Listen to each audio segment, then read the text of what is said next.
I went to art school, every parent's nightmare.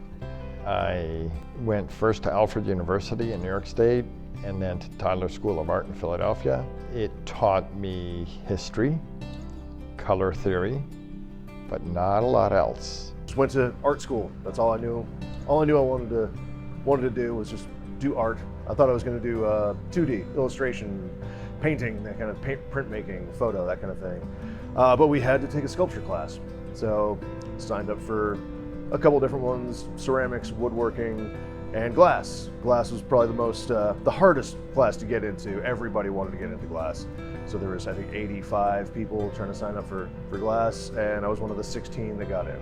I was probably about 14 years old, and my parents took me to Seattle, the Museum of Glass there, and I checked it out and I was like, this is sick. I was like, this is crazy. And then for college, I went to a university that happened to have glass blowing, University of Hawaii, and I took a glass class, and then I fell in love and I just kept going at it, and I graduated in December, and then I got a job here, and I've been working here since January. Really, once you start working in glass, you don't want to stop, or you quit really fast. So it can be a little intimidating and can try your patience, but if you have the patience, then you just want to keep doing it forever. I like the fact that it's very immediate. However, you have to be 100% present the entire time. So once you pick up that pipe, you can't put it down. As a potter, you can get halfway through, stop it, throw a wet towel over the thing, go have a cup of coffee, come back, finish your pot. Glass blowing, you can't do that. Once you pick it up, you're 100% present all the way through. That has its own challenges. You know, you can get really tired. You can get, it can be heavy. It's an extremely athletic art form. I always tell the audience it's like dancing with a super hot dance partner who will burn you if you screw up. Just the material itself, I think it's really mind-blowing, just the things you could do with it, and the way you manipulate it is completely different than any other kind of material. I love it, and I found a good place to do it, and it's been a steady job, which always helps everything. I haven't had to most glass blowers are usually fairly nomadic. They have to work at a place for a few years, move on to something else, move on to somewhere else. So I've been lucky, really lucky to have nice stability, and I've been able to just work every day, 40 hours a week or more, just being in here making things, playing with fire. It's an art, not a lot of money comes with being an artist. So I would say that's the number one thing.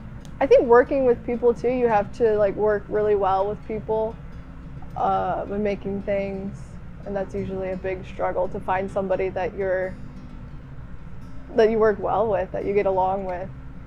I would say the biggest challenge is reinventing yourself. You have to reinvent yourself. You have to keep fresh. You have to stay on top of it.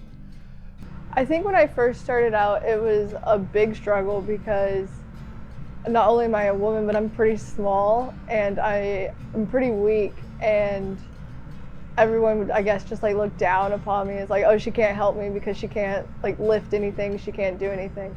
And I guess that made me want to work harder and try to show that I am just as good as a guy in the industry. And I think I've proved myself pretty well. A lot of people that I went to school with eventually would only want me to help them because I was stronger than most of the guys and was able to control the pieces better than some of the guys were. But it's hard being a woman in the industry. I think any kind of industry almost too, all females are looked down upon, that they can't work as hard as guys can. Just keeping everything going. It's a small business, so everything depends on sales. So, just being really attentive to everyone that comes in and just working really hard to make sure everyone is happy, everyone that buys things gets something that they love, and everyone that comes in, gets to see a nice show while we're doing everything, you know, having a good day or not. So you can be breaking everything you make all day, but you still have to make it a nice show for everybody. One of the reasons I really love having my own gallery is I can come up with something I may feel very deeply about, and I can put it out, and I listen. If the public's not going for it, I have to change directions, because, you know, unfortunately, there's this tug of war between money and creativity. So as I said earlier, I like to come in the morning, and oftentimes the left side and the right side of my brain have an argument. You know, because I want to be this creative artist that does all this really cool stuff, you know, but I've got all these bills to pay. And now I've got 7 families that depend on me. See, I don't consider an employee just an employee. I'm responsible for the whole family. So the decisions I make are vital. You know, if I screw up, a whole family gets unemployed, not just a person. And that's a lot. You know, so I try really hard not to screw up.